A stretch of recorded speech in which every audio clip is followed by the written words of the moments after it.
Buenas tardes. Continuando con las pláticas del día de hoy, vamos a empezar un tema muy importante y yo creo que es algo que manejan todos los días, ¿sí?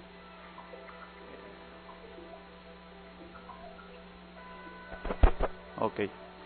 Bueno, vamos a empezar viendo algo sencillo, bueno, no tan sencillo, lo que es la farmacodinamia y la farmacocinética de los antirretrovirales.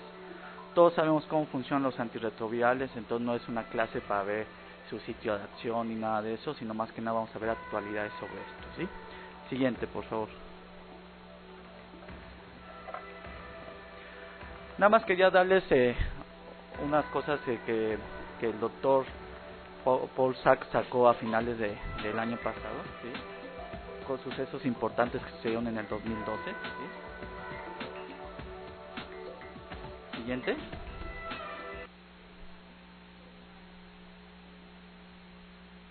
Ah, ok. Bueno, actualmente las guías han cambiado hasta un nivel que ya se sugiere dar tratamiento antirretroviral sin importar los niveles de CD4, ¿sí? Esto principalmente en las guías de Estados Unidos como la de HHS, ¿sí? Sin embargo, hay todavía una controversia con si vemos otras guías, por ejemplo las guías europeas, que sugieren esperar que tengamos CD4 menos de 500 CD4, ¿sí? Y en las guías como la de México, pues también se sugiere esperar un poquito más, ¿no? Pero ya como ven, ya la tendencia es que se le tiene que dar tratamiento antirretroviral no importando el nivel CD4, ¿sí? Y bueno, hay un estudio, un ensayo clínico que se llama START, ¿sí? Que trata de checar esto mucho mejor. Vamos a tener información ya a finales de 2015 y eso yo creo que va a ser un estudio en donde nos va a dar la información completa si realmente no importa si tenemos que iniciar tratamiento antirretroviral con cualquier nivel de CD4. Otra cosa importante es que sucedió en el 2012 es que hubo nuevos medicamentos, como lo que conocemos el régimen QUAD o su nombre comercial Escribil, ¿sí? Que es el Truvada con el Elvitegravir y Covistat, ¿sí? Esta presentación se aprobó en agosto del 2012, ¿sí? Y se comparó con dos esquemas preferidos, que era el Atripla y el Tenofovir con Atazanavir y Ritonavir. En los dos casos se vio que no hubo no inferioridad y tenían un buen perfil de seguridad, ¿sí? Y el beneficio que se vio con este régimen es que era una sola tableta al día, ¿sí?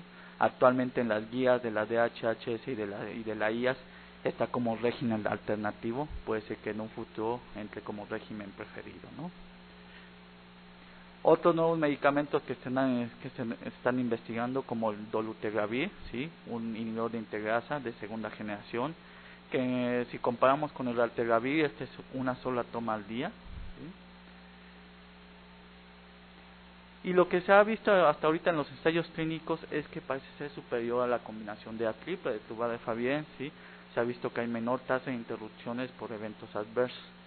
Va a haber información nueva en este año, ¿sí? Y por lo que esperamos su aprobación a corto plazo y quién sabe, tal vez sea también como un régimen preferido. Y bueno, otra cosa importante que se habló mucho en el 2012 fue la posible cura del VIH, ¿no? Sabemos que con el puro tratamiento antirretroviral es difícil, ¿sí? Pero hubo varios casos importantes, por ejemplo, todos conocen la situación del paciente Berlín, ¿sí? O la cohorte de Visconti, ¿sí? O los pacientes que han recibido trasplante médula ósea halogénico para cáncer y han visto que se va a ver, pues si reciben, por ejemplo, médula ósea que tienen, por ejemplo, alteraciones a nivel de CCR5, ¿sí? Puede ser que en esos pacientes se ha encontrado que puede haber carga viral indetectable sin tratamiento antirretroviral, ¿sí? Y esto más que nada porque más que nada alteración a nivel de los reservorios virales, ¿no? Que lo que les platicó creo que el doctor Gonzalo previamente sobre esto, de que actualmente ahorita mucho del tratamiento de investigación se enfoca a ver cómo podemos atacar estos reservorios virales. Bueno, ya entrando a nuestra plática, ¿sí? Vamos a ver dos temas importantes, que es la importancia del citocromo P450. Como sabemos, es una enzima importante donde la mayoría de los medicamentos antirretrovirales son metabolizados y algunas de las interacciones medicamentosas más importantes. En la farmacocinética tenemos que ver sitios claves, ¿sí? En donde puede haber alteración, ya sea en la absorción, en el metabolismo, en la excreción, ¿sí? Como ven aquí, por ejemplo, a nivel de la absorción, Pues principalmente alterando el pH intragástrico, ya sea con antiácidos o con inhibidores de la bomba de protones. En el metabolismo, principalmente a nivel del citocromo P450, o al nivel de la excreción, reduciendo por ejemplo la excreción de los medicamentos, ¿no? Todo esto puede influenciar en la farmacocinética de los medicamentos y por tanto la efectividad de estos. Hay interacciones medicamentosas entre los mismos antirretrovirales que tenemos que tener en cuenta. Por ejemplo, el Favidenz o nevirapina con los signos de proteasa, debemos de cambiar la dosis, por ejemplo, de los no nucleósidos. Atazanavir y tenofovir, sabemos que ya de por sí todos los inhibidores de proteasa deben de ir reforzados con ritonavir. El tenofovir y nanosina, sí, que anteriormente se pensaba que iba a ser una buena mezcla, pero se vio posteriormente que había toxicidad por dianosina, y esto porque aumenta el área bajo la curva hasta un 60%, ¿sí?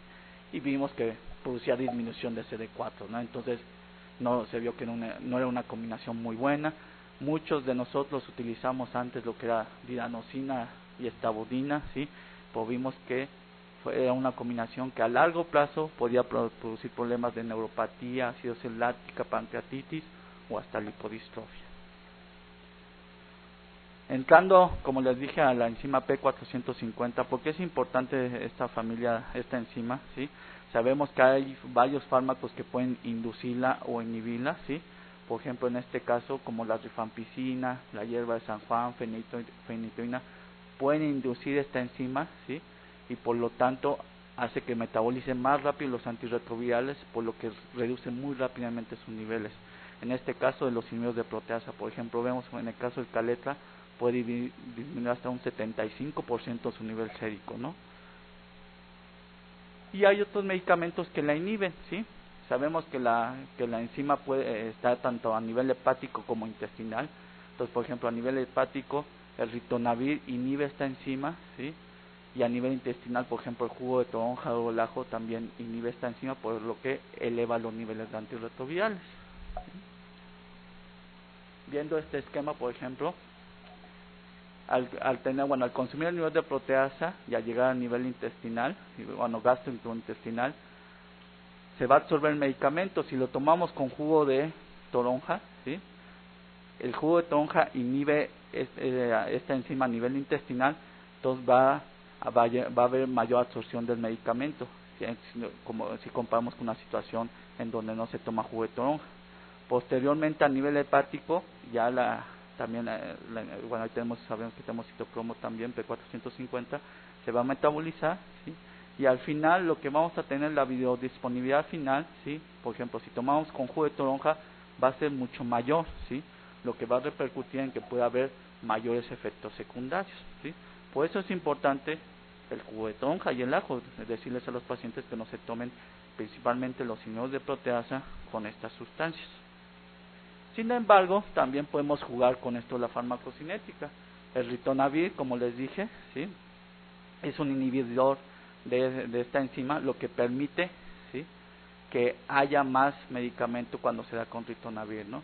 Y esto nos permite poder dar menores dosis, por ejemplo, en este caso de saquinavir, y combinado con ritonavir, tener una mayor biodisponibilidad del medicamento, ¿sí? Anteriormente, si se daba, por ejemplo, los inhibidores de proteasa solos, ¿sí? Se necesitaban dar con mayor dosis, ¿sí? Y podía presentar mayores efectos secundarios también. Entonces, aquí nada más les muestro una tabla donde vemos varios inhibidores e inductores del citocromo, ¿sí? Hay que tener cuidado porque muchos de estos medicamentos los utilizamos con combinación con los antirretrovirales, por ejemplo, desde itraconazol, ketoconazol, macrólidos como la claritromicina, ¿sí? Varios medicamentos anticonvulsivos como el fenobarbital, ¿sí? O los mismos antituberculosos, ¿sí? Por eso es muy importante conocer estas interacciones, porque eso nos puede decir si realmente va a ser eficaz el tratamiento o va a ser eventos adversos. Y aquí, nada más vamos a revisar las principales interacciones, ¿sí? Rifampicina, sabemos que es la piedra angular del tratamiento antituberculoso. Comúnmente el esquema que utilizamos en este caso es un esquema a base de Favidenz. Sin embargo, vemos que si hay alteraciones también a nivel de la farmacocinética. El de Favidenz puede disminuir hasta un 26%. Las guías sugieren mantener una dosis de 600 miligramos y vigilar respuestas, ¿sí? Con otros no nucleósidos como la nevirapina, también altera la farmacocinética y puede bajar hasta un 60%, por lo que no se sugiere no cómo administrarlo, ¿sí? Con los inhibidores de proteasa, sabemos que ya no se debe administrar rifampicina. Anteriormente se sugería tal vez doble dosis de inhibidores de proteasa, esto ya no se debe de hacer, ¿sí? Y como ven, con los nuevos medicamentos como el rilpivirina o raltegravir o Maravior, ¿sí? También tienen sus indicaciones importantes, ¿no? Ahora, en nuestro centro utilizamos mucho lo que les dije, esquemas con efavirenz, con rifampicina, ¿sí? En este caso el famosísimo Atripla pues ya tiene la dosis estándar de 600 miligramos. Sin embargo, esto cambia todos los días. En enero del 2012, ¿sí? La FDA sacó esta información en donde sugieren que si los pacientes pesan más de 50 kilos, se debería de elevar la dosis de Sustiva o efavirenz de 600 a 800 miligramos, ¿sí? Viendo esto, por las mismas alteraciones farmacocinéticas, ¿sí? Como ven, no es que ya debamos de cambiar muchas cosas, principalmente primero pues ya la gripe viene con la dosis estándar, ¿qué vamos a hacer ahí? ¿Sí? No podemos ahora sí que romper la pastilla y darle la dosis fraccionada, ¿sí? O anteriormente sí teníamos efavirenz de 200 miligramos, podíamos hacer eso, pero como ven, esto es difícil, ¿no? En cierta manera, nuestros pacientes con tuberculosis llegan casi siempre muy desnutridos, entonces menos de 50 kilos es frecuente, ¿no? Pues ya después de que se recuperan, pues hay que tener mucho en cuenta esto, por si presentan alguna falla biológica, tener en cuenta que puede ser por esta misma alteración farmacocinética. Otros tratamientos que podemos utilizar para tuberculosis es la rifabutina, ¿sí? En el caso de la rifabutina, podemos ver que podemos utilizar hasta niveles de proteasa, siempre ajustando la dosis de rifabutina, el efavirenz o hasta la Maravior raltegravir sin ningún problema, ¿sí? Aquí el problema de la rifabutina es que es muy difícil de conseguirla, ¿no? En México lamentablemente no tenemos acceso a ella a menos que se compre en el extranjero. Otros medicamentos porque se utilizan en infecciones oportunistas como claritromicina, en este caso para Mycobacterium avium, ¿sí?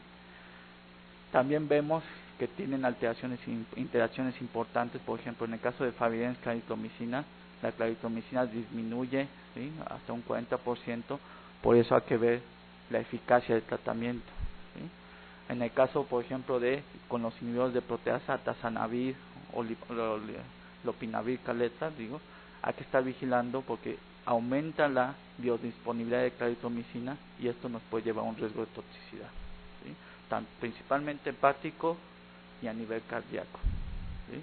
Muchas veces nuestros pacientes, pues ¿cuántos de ellos les hacemos un electrocardiograma basal? Muy pocas veces, ¿no? Porque pensamos son pacientes jóvenes, ¿sí? No van a tener ningún problema, pero en este caso, como ven, si tenemos estas interacciones y damos estos dos medicamentos, hay que estar vigilando esto. Otras interacciones importantes son, por ejemplo, como les dije, a nivel de lo que es el pH gástrico. Si utilizamos inhibidores de bomba de protones, ¿sí? Con ciertos medicamentos, bueno, hay interacciones importantes, por ejemplo, con atazanavir. Si no está potenciado con ritonavir, no se debe de administrar, ¿sí? Si se da atazanavir con ritonavir, la dosis máxima que podemos utilizar son la dosis equivalente de 20 miligramos de omeprazol diario, ¿sí? Y esto es difícil porque si tenemos una enfermedad ácido péptica, a veces la dosis la tenemos que subir a 20 miligramos cada 12 horas. Y si estamos utilizando atazanavir con ritonavir, puede haber problemas de eficacia, ¿sí? Con otros medicamentos nuevos, por ejemplo la rilpivirina, no se debe administrar, ¿sí? Con los antagonistas de histamina como la adintilina o famotidina, ¿sí? Es lo mismo, tenemos que tener cuidado, ¿sí? De preferencia hay que administrarlos con una diferencia por lo menos de 10 a 12 horas. Y esto es importante porque estos dos medicamentos son de libre venta y los pacientes se automedican frecuentemente, ¿no? Entonces hay que darles la indicación de que si están con un régimen con atazanavir o con rilpivirina, que tengan mucho cuidado. Otros medicamentos que utilizamos mucho son los antifúngicos, en este caso por ejemplo el itraconazol, ¿sí? Vemos muchas veces que luego dan itraconazol con efavirenz, ¿sí? y esto no se debe de hacer, es una interacción importante. El itraconazol disminuye hasta un 44%, ¿sí? Y puede producir falla de tratamiento, en este caso, por ejemplo, en las infecciones micóticas, ¿no? No se debe de coadministrar, sin embargo, hay situaciones que sí debemos de utilizar el itraconazol, por ejemplo, en histoplasmosis, pues no se debe utilizar. Entonces es necesario vigilar la dosis, tal vez aumentar la dosis de itraconazol por vigilar los efectos adversos, ¿sí? Hay ciertos otros medicamentos como el voriconazol que con los inhibidores de proteasa no se deben de coadministrar, ¿sí? Todas estas interacciones las tienen en su carpeta que se las dieron, entonces no es importante que las anoten, pero sí es importante recordarlas, ¿no? Ahora, de los nuevos medicamentos para el tratamiento de la hepatitis C, los nuevos inhibidores de proteasa de hepatitis C, además de utilizar lo que son el interferón y la ribavirina, ¿sí? Por ejemplo, en el caso del boceprevir, el único antirretroviral que vemos que no hay problemas es con el valtegravir. Con inhibidores de proteasa y efavirenz no se deben de coadministrar, ¿sí? En el caso del telaprevir se podría utilizar con algunos inhibidores de proteasa, ¿sí? Por ejemplo, con atazaneavir se vio que se podía utilizar, con efavirenz y valtegravir son los medicamentos que vemos que sí podían hacerse esos esquemas. Lamentablemente no tenemos mucho acceso a estos medicamentos, ¿sí? Ya veremos en un futuro, porque sí se ha visto que el tratamiento de la coinfección hepatitis C, VIH es necesario utilizar estos inhibidores de proteasa, les va mucho mejor. Y bueno, otro tema muy importante son los pacientes que presentan algún grado de lipidemia. ¿Qué hacer con estos pacientes? Por ejemplo, es muy común que tengamos pacientes con niveles de proteasa reforzado y que presentan elevación de colesterol y tienen ya un riesgo cardiovascular alto. ¿Qué hacer con ellos, no? Muchas veces pues la dieta y el ejercicio no funciona, cambiarles el régimen de un nivel de proteasa a un mononucleósido o hasta raltegravir, ¿sí? O darles ya medicamentos ya propios para bajar los niveles de colesterol, o lo más fácil tal vez mandarlos con el cardiólogo para que se hagan cargo, ¿sí? Todas estas son cosas que debemos de hacer, sin embargo hay que ver cuál es la más efectiva. En este estudio, ¿sí? Lo que más o menos se quería ver cuál era el porcentaje de disminución del colesterol, ¿sí? Se vio que el cambio de un nivel de proteasa reforzado a un no nucleósido contra una terapia ya hipolipemiante, se vio que lo mejor en ese sentido era utilizar ya medicamentos, en este caso como la estatina, ¿sí? En vez de hacerles el switch, por ejemplo, de un IPA o efavirenz, no se veía una disminución importante, ¿no? Y en este caso, ¿cuáles son las mejores dosis de estatinas, ¿sí? Sabemos que hay ciertas estatinas que no debemos utilizar, las que se sugieren son estas tres, bueno, principalmente lo que es la atorvastatina, porque sabemos que a dosis muy bajitas presentan una disminución del colesterol LDL en forma importante, ¿no? En comparación, por ejemplo, si utilizamos pravastatina, por ejemplo, de 40 miligramos, tenemos el mismo efecto si utilizamos atorvastatina de 10 miligramos, ¿no?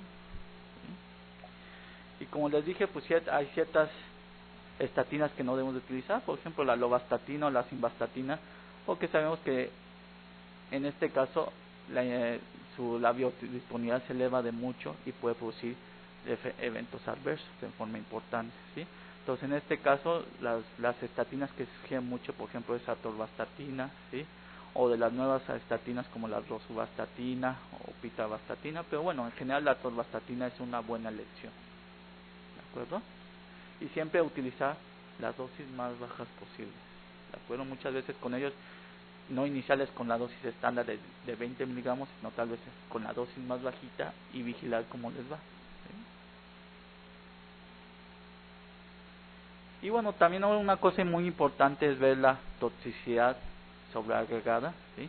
Sabemos que hay ciertos medicamentos que en combinación pueden producir eventos adversos en forma importante, por ejemplo, lo que les comenté, la neuropatía, cuando utilizamos estabudina o dinaucina, luego les damos inaudicionacida, pues pobres pacientes llegaron con una neuropatía importante, o alteraciones de la médula ósea. ¿Cuántos de nosotros nos tocó ver la anemia que producía acidobudina, ¿sí? Y luego si les damos todos estos medicamentos que son de uso frecuente en los pacientes con VIH, pues más, ¿no? La misma hepatotoxicidad, ¿sí? Que en general todos los antirretrovirales lo producen, ¿sí? Pancreatitis, que afortunadamente ya la estabudina y la dinaucina pues ya no lo utilizamos, ¿sí? O lo que vemos actualmente, ¿no? El daño renal, ¿sí? Con los nuevos medicamentos como tenofovir, tazanavir o el mismo trimetopril, ¿no? ¿Sí? Entonces hay que estar vigilando toda esta toxicidad, ¿no? Y bueno, hay un pequeño caso clínico, a ver qué opinan. Es un hombre de 60 años con diagnóstico VIH bajo tratamiento antirretroviral, tiene varios factores de riesgo cardiovascular, ¿sí? Acude a consulta por aumento de peso, rash y debilidad generalizada. A la exploración física, tiene plétora facial, un rash uniforme, atrofia muscular y obesidad central marcada. Dentro de sus medicamentos concomitantes, ¿sí? Está tomando Truvada, Tazanavir, Ritonavir, supravastatina para la dislipidemia, su lisinopril para la hipertensión, y como buen paciente de 60 años obeso tiene su EPOC y le damos el salmeterol fluticasona inhalada para esto, ¿sí? ¿Qué opinan? ¿Qué diagnósticos piensan? A ver, los de bata blanca, ¿qué pensarían?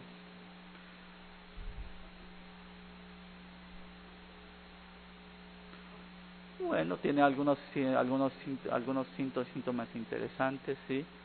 Aquí les doy unas opciones, a ver cuáles escogerían. A ver, tiene lipodistrofa ya por los antirretrovirales, tiene algo de riñón por el tenofovir, tiene un síndrome de Cushing, o por la estatina que está tomando tiene ahí un daño muscular.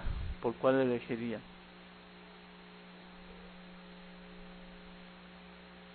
No votan por ninguna. Bueno, en este caso es un síndrome de Cushing. ¿Y por qué es esto? Es lo que vamos a ver. La fluticasona, en este caso el Feritis discus, pues pensamos es un medicamento inhalado, no le va a pasar nada, tiene poca absorción, ¿sí? O lo que se ha visto es que cuando se da con ritonavir, en este caso el del paciente era tazanavir ritonavir, aumenta la biodisponibilidad hasta 350 veces, ¿sí? Y esto, pues, ¿qué produce? Insuficiencia renal y por consiguiente un síndrome de Cushing. Y esto fue un reporte de casos, ¿sí? Un Cushing iatrogénico en pacientes con VIH que utilizaban fluticasona y inhibidores de proteasa con ritonavir, ¿sí? Entonces hay que tener cuidado, no solo por decir que es un medicamento inhalado o de aplicación intranasal, ¿sí? Y que no le va a pasar nada, ¿no? Esos son reportes de casos que actualmente ya se han investigado bien, y en este caso vemos que hay una interacción importante, ¿no? Y cada vez vamos a ver esto, cuántos pacientes de nuestra corte con VIH ya están teniendo, ya tienen más edad, ¿sí? Entonces puede ser que ya tengan más problemas de POC, y en este caso si utilizamos fluticasona, pues hay que tener cuidado en esta interacción, ¿no? Ahora, algo muy importante también, no solo hay que ver interacciones en lo que es en la absorción, el metabolismo o en la excreción, sino en el caso del VIH también a nivel intestinal, y en este caso con Orlistat, ¿sí? Este fue también un reporte de casos en donde se vio que en pacientes que utilizaban Orlistat y que estuvieran con tratamiento antirretroviral presentaban elevación de la carga viral, ¿sí? ¿Por qué creen que pueda pasar esto?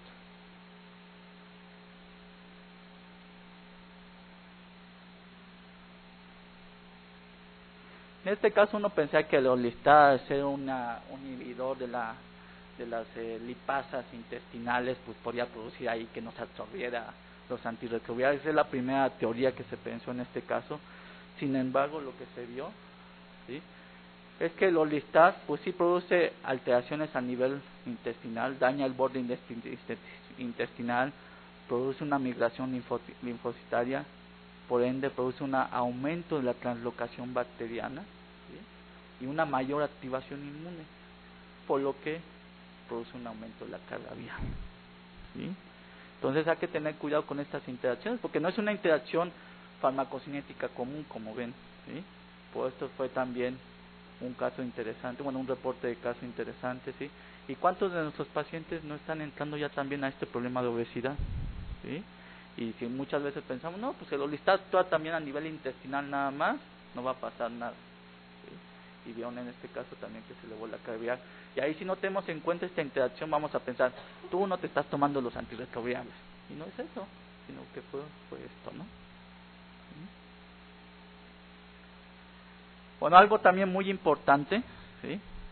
No solo saber que cómo dar los medicamentos, sino las interacciones, todo esto, sino también que puede haber errores en la prescripción y administración de los antirretrovirales. Y para esto les quise enseñar varios estudios, ¿sí? Por ejemplo, en el Hospital Johns Hopkins, es un hospital tercer nivel, ¿sí? Se analizaron 702 hospitalizaciones en el 2009 y vieron que había 380 pacientes con antirretrovirales, ¿sí? Se encontraron que hubo 145 errores en la prescripción y administración de los antirretrovirales, ¿sí? En el primer día, casi un 30%. Ya arreglando eso, después en el segundo día hasta un 7%, ¿sí? Por los errores más comunes, como vieron, fueron que les daban un régimen incompleto de antirretrovirales, les daban una dosis incorrecta o los horarios de administración estaban incorrectos. Todo esto lo que puede producir es que no sirva, que problemas en la eficacia del tratamiento o problemas de toxicidad y eventos adversos, ¿sí? Se vio que los regímenes con niveles de proteasa fueron los que tuvieron más problemas. Esto puede deberse a, como sabemos, a las dosis que se manejan, ¿sí? Y qué raro, aquí los servicios de cirugía fueron los que donde se vio que había mayores errores, ¿no? Entonces digo, de cierta manera esto es importante porque no solo es saber las interacciones, saber las dosis, sino también ver que no haya problemas en la prescripción y administración de medicamentos. Otro estudio también, ¿sí? Este fue también un hospital de tercer nivel, ¿sí? También se quiso ver qué problemas había en la administración de medicamentos. Se vio que en todos los pacientes que en estas hospitalizaciones hasta un 21% tenían problemas, ¿sí? Y estos son los errores más comunes. En este caso, por ejemplo, había combinaciones contraindicadas, ¿sí? Dosis incorrectas, omisión de dosis, ¿sí? Todo esto, como les digo, es forma importante para la eficacia del tratamiento o la aparición de eventos adversos. Y en este caso, que es un estudio un poco más reciente, ¿sí? También vieron los factores asociados, ¿sí? Y lo que vieron es, por ejemplo, si los pacientes tenían alteraciones renales, ¿sí? Era ya un factor de riesgo para tener estos errores. Y esto puede ser porque no se hace el ajuste de dosis, ¿sí? Se vio que también el tratamiento con atazanavir, ¿sí? Era un factor de riesgo para tener estos errores, ¿sí? Y la admisión en una unidad que no fuera de enfermedades infecciosas. Esto nos habla mucho de que para tratar VIH se necesita experiencia, ¿sí? El uso de no nucleócidos fue un factor protectivo, puede ser porque estamos utilizando la tripla, entonces es una dosis única, entonces ahí no hay error, con que se lo den una vez al día ya, ¿sí? Y en este caso aquí hubo intervención de un farmacólogo clínico, ¿sí? Que en este caso hasta un 92% aceptaron las recomendaciones para ver todo esto, ¿no? Y esto es también muy importante porque en nuestros hospitales pues no tenemos un farmacólogo clínico que revise estas interacciones, ¿sí? Entonces esa labor la tenemos que hacer nosotros, ¿sí? De estar revisando si un paciente de nuestra corte se hospitaliza, revisar que se le está administrando en forma adecuada los antirretrovirales. Bueno, entrando a lo que es el tema de farmacodinamia, ¿sí? Vamos a ver dos temas importantes: los nuevos medicamentos y mecanismos de acción y las nuevas estrategias de tratamiento. En este caso, como ven, hemos tenido desde los años finales de los 80 varios medicamentos que han aparecido, ¿sí? Sin embargo, ¿qué ha pasado en los últimos años? ¿Sí? Por ejemplo, la tripla apareció a finales de 2006, principios de 2007, ¿sí? Posteriormente tuvimos un nuevo no nucleósico que fue la etravidina, ¿sí? Posteriormente tuvimos otro nuevo no nucleósico que fue la rilpivirina en mayo de 2011, ¿sí? Luego tuvimos la combinación de Truvada y rilpivirina, lo que fue el Compre en agosto de 2011. Y el más nuevo, ¿sí? El que les comenté, el Escribir, que era Truvada, el Vitegravir Covicistat en agosto de 2012.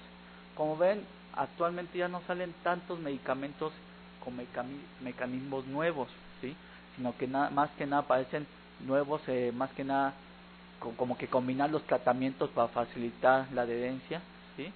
O en este caso investigar lo que son medicamentos para hacer como de segunda generación, en este caso pues un nivel integrasa, ¿no? Por nuevos mecanismos de acción pues no se ha visto, ¿no? Pero sin embargo siguen las investigaciones clínicas, ¿sí? Como vemos, hay nuevos medicamentos, por ejemplo, lo que, bueno, dentro de los niveles de integrasa, pues se sigue, ahora sí, este nivel de integrasa, que es de Glaxo, ¿sí? Hay nuevos medicamentos como el GS7340, como una prórroga del tenofovir, ¿sí? O inhibidores de la maduración, como el Beriminat. Sin embargo, como les dije, también hay que ver nuevas estrategias de tratamiento, y en este caso, ¿sí?, hay que ver lo que las opciones como la terapia complementaria no antirretroviral, ¿sí?, o la terapia antilatencia, que es lo que les digo para los reservorios virales, o la terapia génica. Vamos a ver un poco de esto. En el caso de las nuevas estrategias de antirretrovirales, actualmente tenemos tres formas de dar los medicamentos antirretrovirales: 2 nucleócidos, más un no nucleócido, más un nivel de proteasa reforzado, o con un nivel de integral, ¿sí? O actualmente están investigando, ¿sí?, nuevas formas, por ejemplo, encontrando un tercer fármaco, o cambiando el backbone, quitando los 2 nucleócidos, ¿sí?, o utilizar un régimen sin nucleócidos, ¿no? Es lo que también se está investigando.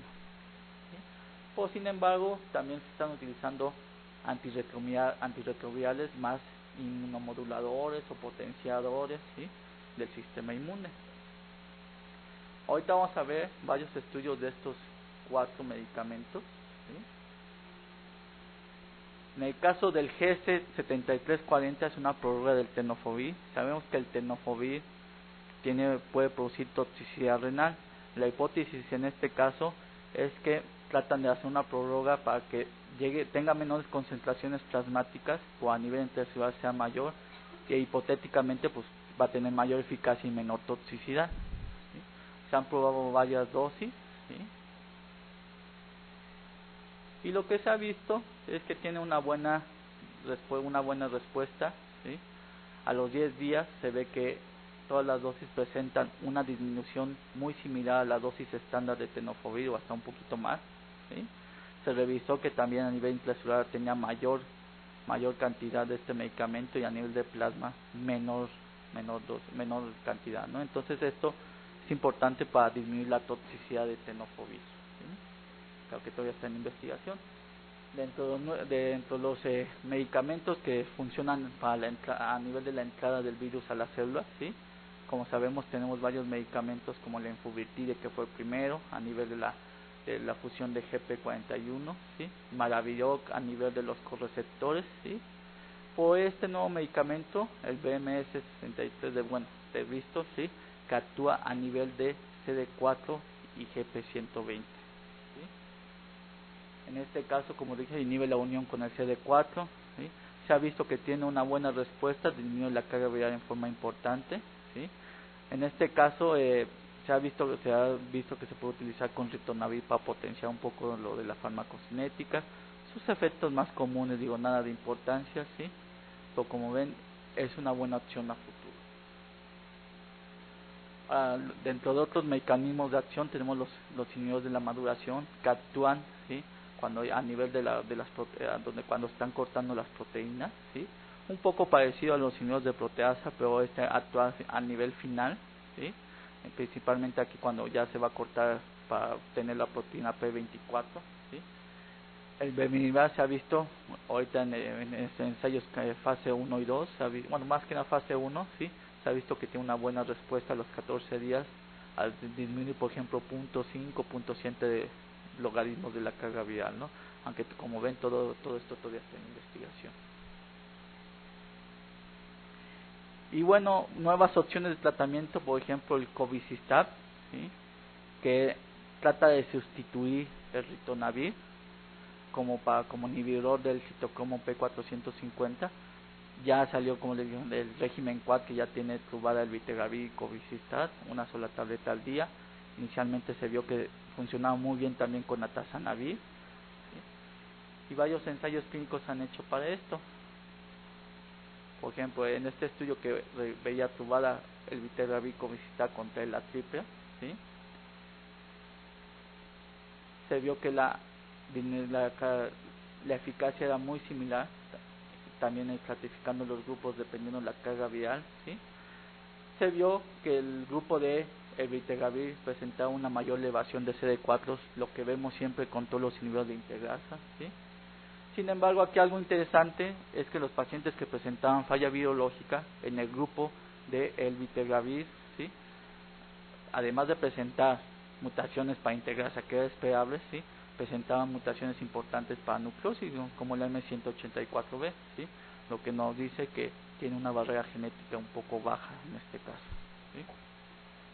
Y a nivel de seguridad, ¿sí?, se vio que sí presentaba un buen perfil de seguridad. Sin embargo, a nivel renal, ¿sí?, hubo mayor interrupciones en el grupo del elbitergravir, ¿sí?, se vio que había un incremento de la creatinina en estos pacientes, ¿no? Esto es importante porque, bueno, como vemos, no solo el Truvada puede producir problemas de daño renal, sino también este nivel de integrasa, ¿no? También se intentó ver lo que era el elbitergravir covistat Truvada contra atazanavir, ritonavir Truvada, ¿sí?, contra un nivel de proteasa. Se vio que la eficacia biológica era muy similar, también estratificando los grupos, ¿sí?, el incremento de CD4 será muy similar, ¿sí? Pues en este caso también se vio lo que vimos en el estudio anterior, que en el grupo que utilizaba el elbitergravir covistat había más mutaciones de resistencia, ¿sí?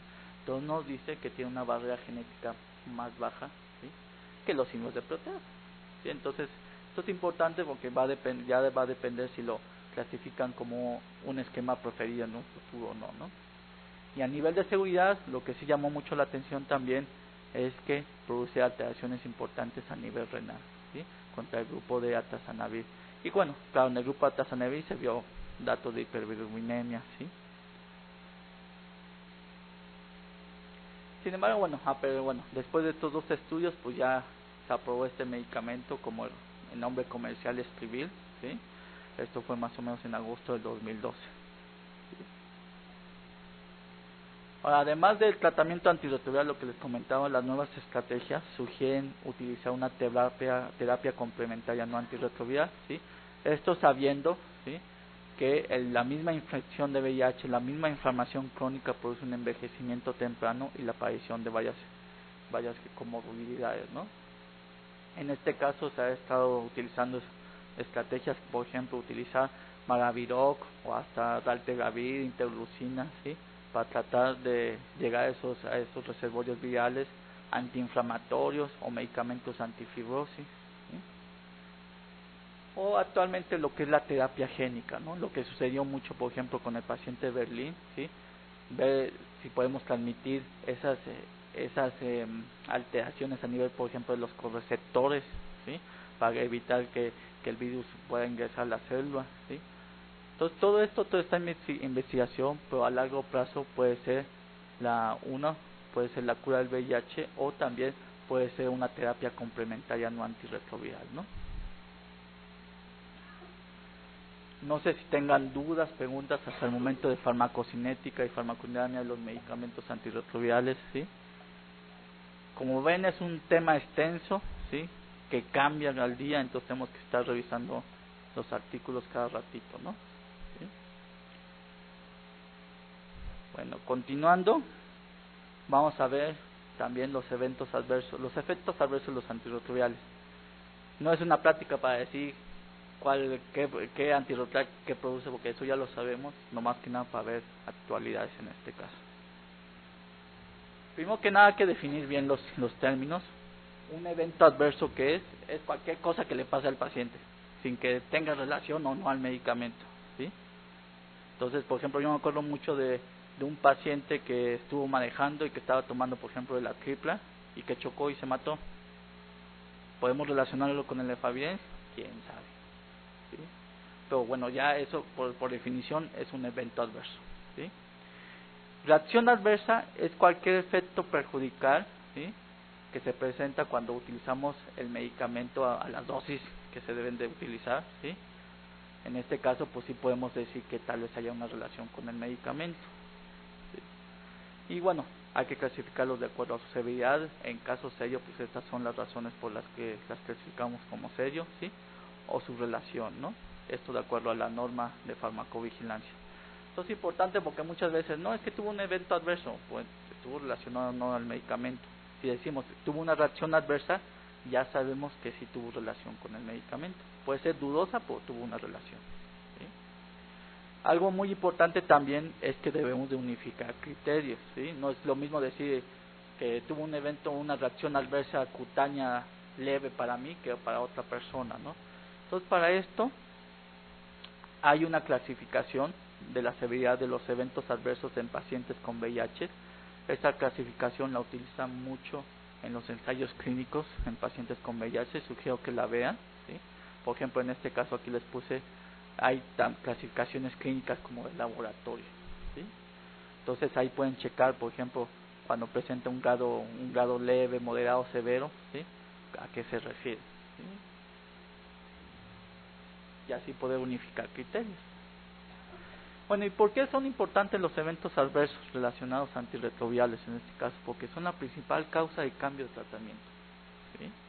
En este estudio, ¿sí? Se hizo un análisis de 79 estudios, ¿sí? En pacientes que iniciaban tratamiento, se revisaron una corte muy grande, ¿sí? Y se vio por qué interrumpen el tratamiento los pacientes, y en un 9% por eventos adversos, ¿sí? Y esto es importante porque, bueno, 9%, 23,000 sujetos, pues hagan las cuentas, es un montón, ¿sí? Y esto en ensayos clínicos, ya no quiero decir en lo que es en la consulta diaria que estará pasando, ¿no? También se ha visto que los eventos adversos serios, principalmente, no relacionados a SIDA, o sea, no relacionados a enfermedades oportunistas, son la principal causa de muerte ahorita de nuestros pacientes. Por ejemplo, problemas cardiovasculares, hepáticos, y ya empieza también lo que es el cáncer. Y entonces también es importante identificar estos eventos adversos, ¿sí? Y algo también muy importante, los eventos adversos causan hospitalizaciones, ¿sí? En este caso, ¿sí?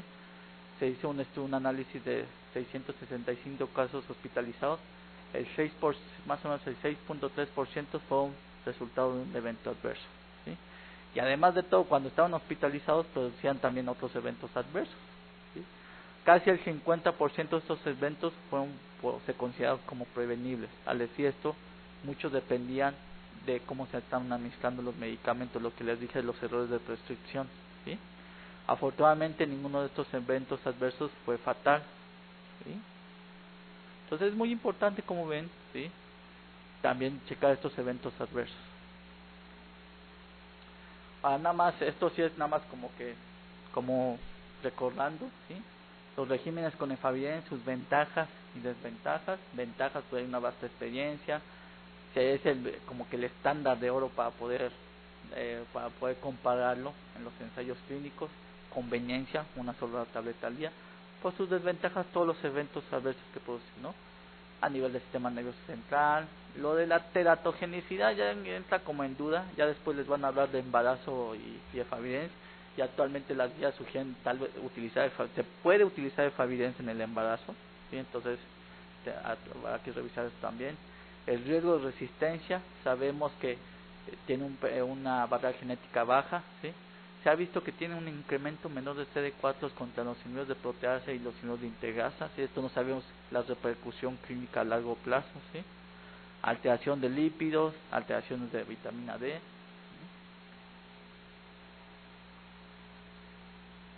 Y algo muy importante es cuando vemos, por ejemplo, de los eventos adversos a nivel del sistema nervioso central con efavirenz. ¿Ustedes cuánto tiempo le dicen a sus pacientes con efavirenz que les va a durar esos problemas? ¿Un mes? ¿2 meses? ¿Un año? ¿Semanas? ¿Semanas? ¿Un mes? ¿2 meses? Bueno, esto es importante porque en este estudio, ¿sí? En donde fue un análisis retrospectivo, pues se vio que más o menos hasta un 20% interrumpía lo que era la tripla después de 42 semanas, ¿sí? Y esto por los eventos adversos del sistema nervioso central, ¿sí? Entonces es importante decir un paciente que inicia la tripla de efavirenz, decirle, ok, estos efectos te van a durar nada más un mes, 2 meses, pues parece que puede ser hasta más, ¿sí?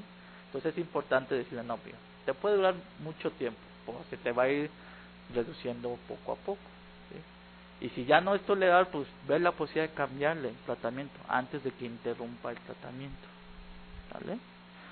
Aquí, como vieron, más o menos hasta un 50% se produce la interrupción, más o menos de 12 a 52 semanas, ¿sí? Entonces, puede ser que el efecto de Favirenz sea hasta un año, ¿no? Regímenes con niveles de proteasa, las ventajas. Igual hay información a largo plazo, principalmente con caleta, ¿sí? Se ha visto que hay un incremento mayor CD4 que el Favirenz, ¿sí? El atazanavir con ritonavir no es inferior al Favirenz, ¿sí? Sus desventajas, sus eventos adversos igual. Alteraciones gastrointestinales, alteraciones en lípidos, toda la lipodistrofia, y actualmente lo que se ha visto es que puede tener mayor toxicidad renal cuando se asocia con tenofobia, ¿sí?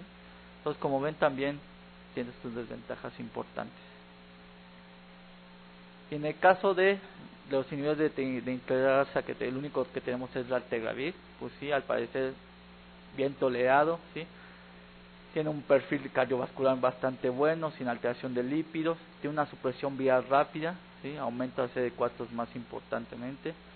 Sin embargo, sus desventajas: poca información a largo plazo, son 2 dosis diarias y su barrera genética bajita, ¿no? ¿Sí? Claro, esta es información que todo puede ser que cambie un poco después, ¿sí? Por esto, con los 3 regímenes que son preferidos. O algo muy importante, y hay lo que les quería comentar un poco más a detalle, son los eventos adversos o complicaciones a largo plazo. En este caso, como vemos, nuestros pacientes con VIH, su sobrevida ha aumentado en forma importante, ¿sí? En el estudio ENACOR se vio que la esperanza de vida casi puede ser muy similar, ¿sí?, a los pacientes que no tienen ningún tipo de enfermedad, bueno, no tienen VIH, por decirlo así, ¿sí? Entonces, ¿esto qué significa? Que esto ya es una enfermedad crónica, ¿sí? Entonces, que nuestros pacientes van a vivir muchos años. Por lo tanto, hay que ver todos los factores que pueden producir estos eventos adversos o estos problemitas, estas comorbilidades, ¿no?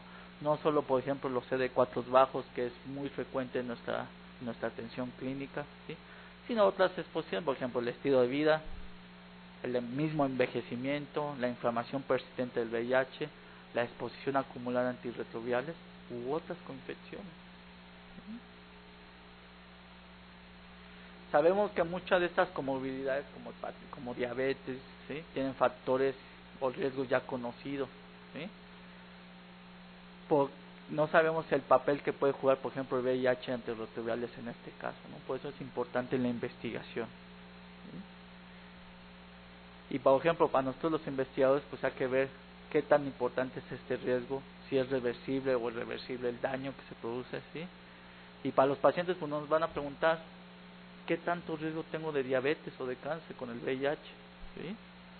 O si ellos se deben de hacer un escrutinio más detallado o más temprano, ¿sí? Y en este caso, por ejemplo, en este artículo se vio que los pacientes con infección por VIH y tabaquismo tienen 3 veces más riesgo de muerte y pérdidas de años vida, ¿sí? Y ellos sugieren nada más un seguimiento más estrecho para todas las enfermedades relacionadas al tabaquismo, o sea, para todo casi, ¿sí? Entonces, por eso es importante en nuestros pacientes con VIH, no solo en este caso el tratamiento antirretroviral, que su carga viral está indetectable, que su CD4 suba, sino a largo plazo todas estas comorbilidades, ¿no? Estos son los 3 puntos que quiero abordar en forma importante, ¿sí? Lípidos, riesgo cardiovascular y función renal asociada a densidad mineral ósea, que creo que lo van a hablar con más detalle con los especialistas, por esto nada más es una empapada. Por ejemplo, en el estudio STARMERC, que fue la Altegravir contra Favirenz, se vio que la Altegravir tenía un perfil de lípidos mucho mejor que Favirenz. Antes pensamos que Favirenz iba a ser lo mejor para los lípidos y después nos salió que no, ¿sí? Posteriormente, dentro de los inhibidores de proteasa, vimos que todos los inhibidores, en este caso el lopinavir salió perdiendo, principalmente en el estudio Artemis o Castor, que fue contra darunavir y atazanavir. Vemos que el darunavir en este caso pues presentaba menor elevación de triglicéridos, ¿sí? Aquí igual con versus atazanavir, ¿no? Por eso el lopinavir pasó ya a una opción de como régimen alternativo, no preferido, ¿sí? Sin embargo, principalmente por esto, los lípidos. De los nuevos medicamentos como rilpivirina contra Favier, ¿sí? Se vio que rilpivirina tiene un mejor perfil de lípidos que Favier, ¿sí? Por eso no sería extraño ver que rilpivirina como régimen preferido en un futuro, ¿sí? Ahora es muy importante, ¿sí? El riesgo cardiovascular, ¿sí? Sabemos que los pacientes con VIH tienen un riesgo mayor, ¿sí? Tanto por ejemplo a nivel de infarto de miocardio u otros eventos isquémicos, ¿sí? Sabemos que esto se debe a la inflamación crónica o a ciertos antirretrovirales, ¿sí? Por lo malo es que no solo es culpa de ellos dos, sino que ver también, como les dije, todos los otros factores, ¿no? El tabaquismo, dieta, dislipidemia, ¿sí? Ya que hacer énfasis en la prevención primaria y secundaria en este caso. Muy importante, los niveles de CD4 están en relación con el riesgo cardiovascular, ¿sí? Mientras menos CD4 tengan, mayor riesgo cardiovascular, ¿sí? Entonces es más importante para nosotros, nuestra atención médica. ¿Cuál es el promedio CD4 con que llegan los pacientes? Menos de 200, la mayoría, ¿sí? Ya en Estados Unidos, pues ya les pueden decir que más de 500, para nuestra atención médica llegan con menos de 200. Entonces ya de por sí son pacientes que tienen mayor riesgo cardiovascular. Y de todos los medicamentos que se ha, bueno, no todos, pero los que se ha visto que tienen riesgo cardiovascular, ¿sí? Lopinavir, ritonavir, el indinavir que ya no lo utilizamos, ¿sí? Dianosina y abacavir ahorita esto, ¿no? Ya por eso, tanto así que en el Salvar nos preguntan siempre, ¿tiene riesgo cardiovascular para no utilizar abacavir? ¿Sí? Pues sin embargo el abacavir, en toda esta duda de que si realmente había riesgo cardiovascular o no, ¿sí? Hay varios estudios que dicen que sí hay riesgo cardiovascular, ¿sí? El más importante el DAD, ¿sí? Pues bueno, hay varias otras cortes, ¿sí? Como el de veteranos o el mismo estudio que patrocinó la empresa farmacéutica de abacavir, que dicen que no, ¿sí? Entonces hizo un metaanálisis sobre esto, ¿sí? Los ensayos académicos, pues que como que entre que sí y que no, ¿sí? Los ensayos patrocinados por empresas dicen que no, ¿sí? Entonces como que entra duda. Pues en general la FDA, la conclusión que dio es que no había una relación significativa. Y más que nada, había que ver los otros factores de riesgo que les comenté: tabaquismo, obesidad, dislipidemia, no solo echarle la culpa al abacavir, pobrecito. Otra complicación importante, el daño renal asociado a antirretrovirales, ¿sí? Para esto, ¿sí? Lo que hay que definir bien lo que es la enfermedad crónica renal, o la CKD en sus iniciales en inglés, que es la tasa de filtración glomerular menos de 60 milímetros y con un promedio de 3 meses, ¿sí? Actualmente ya no se deben de utilizar las fórmulas comúnmente que utilizamos, la de COCOF. Hay que utilizar estas dos fórmulas, la MDRD o la EPI-CKD, ¿sí? Esto lo van a ver con más énfasis con nuestro nefrólogo, o ya lo vieron, no sé, por es importante, ¿sí? Ya no utilizar la fórmula de COCOF, ¿sí? Ya no sirven en los pacientes con VIH. Y esto es importante porque los pacientes con infección de VIH de un 15 a 20% ya tienen una enfermedad crónica renal, ¿sí? Y viendo esto, la enfermedad crónica renal pues produce un aumento de la mortalidad de nuestros pacientes. Y si aún además les damos antirretrovirales que pueden producir daño renal, pues le estamos dando en la torre a los pobres pacientes, ¿sí? Como ven, puede haber daño renal agudo a nivel del riñón, ¿sí? Tubulopatías, litiasis, ¿sí? O enfermedad crónica, ¿no?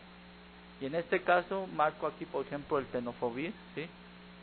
Que es uno de nuestros medicamentos que utilizamos más. Puede tener daño renal agudo, tubulopatías, enfermedad crónica. Y esto importantemente, como sabemos, por alteración de los transportadores a nivel de la nefrona, ¿sí? Sabemos que se acumula el tenofovir intracelularmente y por eso produce esta toxicidad. Les quise enseñar este estudio donde principalmente lo más importante del daño renal crónico, ¿sí? Es que el uso de tenofovir con inhibidores de proteasa hay un riesgo mayor, ¿sí? Entonces, si utilizamos, por ejemplo, Truvada, Atazanavir, Ritonavir, cuidado con el riñón, hay que vigilarlo de cerca.